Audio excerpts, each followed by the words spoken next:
DCU TV Sport. I'm James English. And I'm Robin Kennedy. On today's show we have a feature on the DCU Handball Club, and we also talk to our sports analyst Seamus Connell about the goings on in the women's sport. Now, DCU Handball Club has been going from strength to strength lately, and we sent our reporter Aoife McCormick to find out more.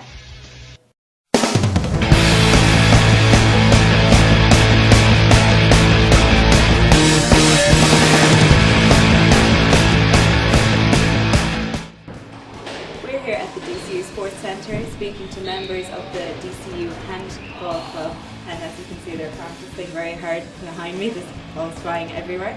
So tell me, how did you get into handball? When I was a young fella in my hometown of Ireland, Roscommon, all the young people played handball. Every kid in the town played, from all walks of life, and that's what I like about the game.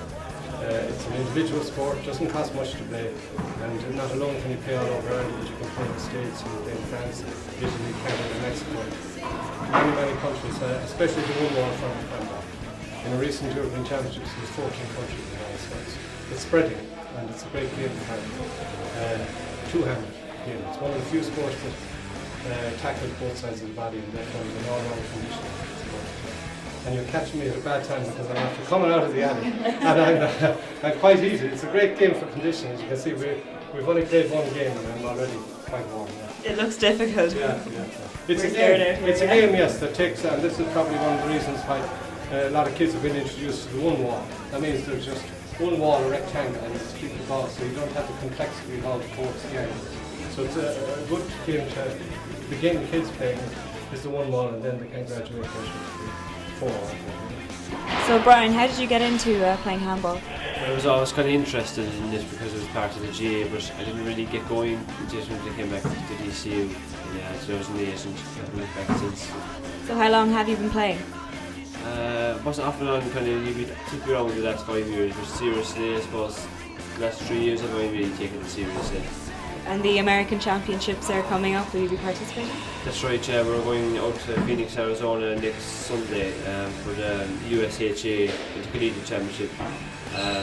It's the same place as the Borders were last year, and myself and Kieran Leary from Grace won singles last year, so hopefully we'll try and win something this year again. And, it's kind of funny really that ASU, where we're going, Arizona State University, they've got links with DCU, so it's nice to go somewhere that there's links with your own college. So Connor, how long have you been playing for DCU? I've been playing for the last 3 years, just in college. I've been playing actually the last 10 years back in the old club in County Cross, about 3 years with Monaghan DCU. How did you originally get into handball? I was playing it when my dad was actually playing in the handball court back in Monaghan. I was actually playing in the sports court with a friend of mine, so that's how I got into it. Do you take part in many competitions yourself? Oh yeah, all the university competitions, all sorts of handball with the one ball and the big alley as well, so any university stuff. Will you be playing in the American? I will, yeah, over in Arizona, yeah. Hopefully do well enough over there. We seem to have done well in the last couple of years, so we'll bring back another couple of the trophies. For DCU TV Sport, I'm Aoife McCormick. Thanks for that, Aoife. So now we're joined in studio by our analyst Seamus Connell. Seamus, thanks for coming in. So we'll start with rugby today.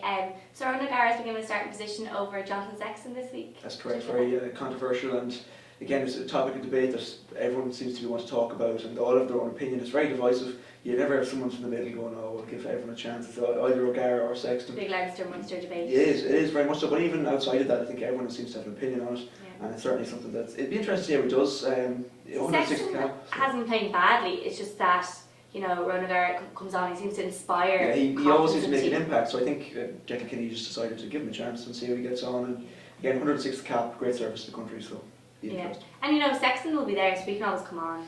Exactly. I think all right. Sexton hasn't been on form at all recently. I wouldn't say that he hasn't been informed as such. I think again it's just the O'Gara impact when he comes onto the pitch. He seems to make the Irish team better every time he comes on. So I think it's more O'Gara's impact rather than Sexton's downfall that was made this change. Because O'Gara's such a talisman for the country, so when he comes on, it inspires the whole team to play their best anyway. And I know O'Gara was saying today that they has to play smart rugby and not just focus on the running game, get a few crossfield kicks to Tommy Bowe. So I think we're good enough. I think it's the small mistakes again that cost us against France. They have to be just taken out of our game, eradicated. And again, it's just simple things that we're getting wrong as opposed to our actual talent and ability. See, all the teams are so strong in the Six Nations now, you can't be giving away penalties because they will Exactly, the goalkeepers never miss. So Definitely. Do you think, Seamus, that after the defeat to France that Ireland can come back and beat Scotland? I think so. I think we're definitely firm favourites against Scotland. You know, always kind of been whipping boys with Italy of the Six Nations. They've been strong at times. Obviously, bet us before as well. They're well capable of it. But I think we should be favourites. When we don't win it, I think it'd be poor performance.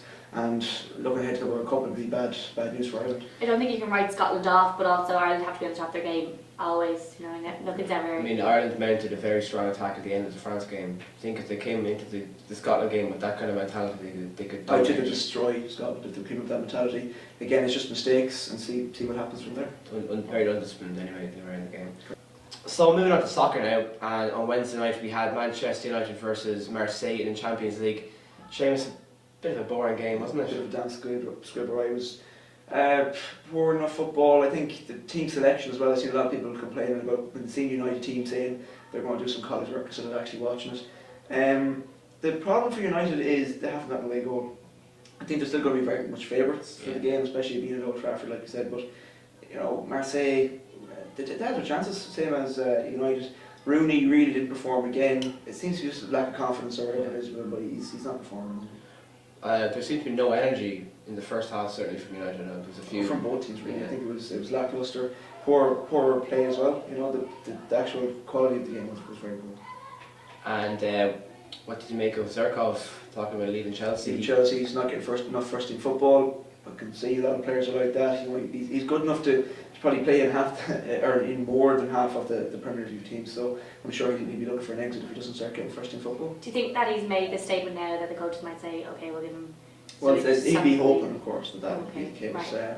That'll certainly be half his game plan. So they'll try and maybe influence the coach to pick him. But in a lot of cases, the coach will see this with a dissent and just leave him in substitute bench. And do you think that Ancelotti should give him a chance at first team When you football? look at the Chelsea team, it's just full of. I mean, they're not playing that relatively well, but they have such good players. And you know, they buy these players, and you wonder where they're going to put them all.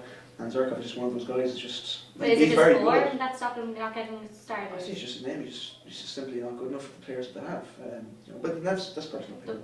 Well, then maybe he should move to a team where he will be. Yeah, that's what be. I just imagine that's what will happen. Yeah.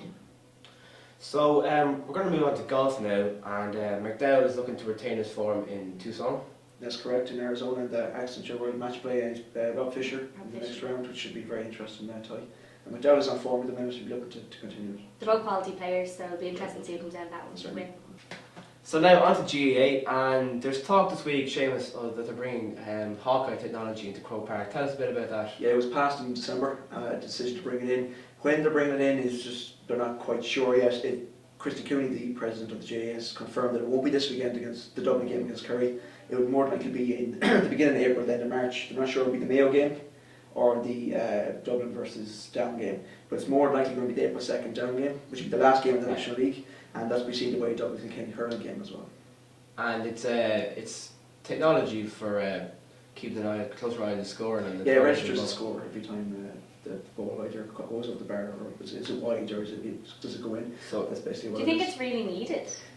I'm certainly thinking that there's more reforms in the games that could be done ahead of this, but I suppose any developments is welcome in the game. surely there's more need for cameras on the goal line for in the case Well, of contested goals. Yeah, certainly that's going to be called for as well. I think this is more to help the umpires with balls that are higher than the goal post, which is they're rare enough anyway, but just to make sure there's a goal goes in or outside the post. Very good. Thanks, Seamus, for coming in. We'll have you in again next week. No problem, thank you. Thanks, Seamus. So that's all for today's show. Join us next week for more DCU TV Sports.